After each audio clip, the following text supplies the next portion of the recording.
Fire अब America push भी नहीं कर रहा है, वो डायरेक्ट कह रहा है कि पीस डील हो।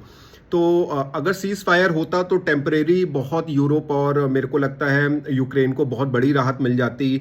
रशिया लगातार ड्रोन्स और मिसाइल से हमला कर रहा है उनके ऊपर, तो वो थोड़ा सा सीज फायर पे अभी और फिर आगे नेगोशिएशन होता रहता अगर सीज फायर हो जाता। पीस टॉक्स में बहुत बड़ी नेगोशिएशंस होती हैं, तो उसमें अब कितना टाइम लगेगा, महीना, 6 महीना, 1 साल, 2 साल, तो वो देखने वाली बात होगी कि पीस एग्रीमेंट होता है तो कितना टाइम लेगा।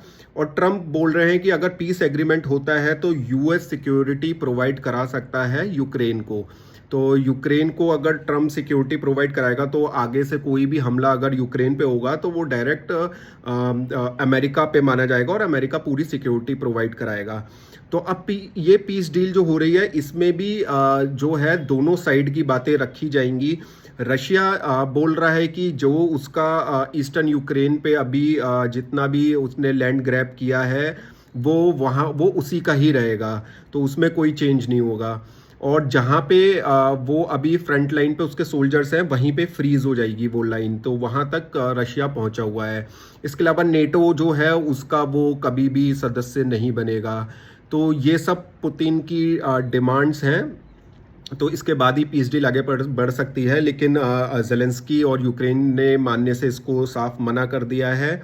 और सबसे जो बड़ी बात निकल के आ रही है इसमें कि इसमें सबसे बड़ी जो रशिया की भी स्टेट मीडिया है वो ये बोल रही है कि इसमें पुतिन और रशिया की बहुत बड़ी डिप्लोमेटिक विन हुई है। आप देखिए जिस तरीके से प्रेसिडेंट ऑफ रशिया का अमेरिका ने स्वागत किया, पूरे वॉर प्लेन्स ऊपर से उड़ाए, B-2 bomber, F-35, F-22 Raptor, उनको एस्कोर्ट करके आए back to Russia president Putin को। तो इतना ग्रैंड वेलकम, और उन्होंने अपनी सारी बातें रखी कि मेरा को ये चाहिए, मेरे को वो चाहिए। तो वो एक बहुत ही डिप्लोमेटिक विन मान रहे हैं अपने लिए।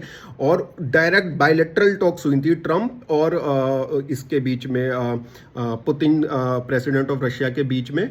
और इसमें किसी भी थर्ड पार्टी को, जो मेन डायरेक्ट कॉन्फ्लिक्ट में है यूक्रेन, उसको वो नहीं था। यूरोपियन अलाइज जो है वो भी इनवाइट नहीं थे।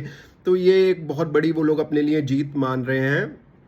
और देखिए जिस तरीके से जो हमेशा से जिनके कहने पे, अमेरिका के कहने पे जो वॉर स्टार्ट हुई, पूरा यूक्रेन एक पपेट बना हुआ था। और उसका प्रेसिडेंट जब अभी लास्ट टाइम वाइट हाउस में आया था तो उसको उन लोगों ने कितना बेइज्जत किया था कि आपके कपड़े कैसे हैं, आपको तमीज़ नहीं है, आपको सूट पहन के आना चाहिए था, आपने कभी हमें थैंक यू नहीं कहा, हमने आपकी इतनी मदद करी कि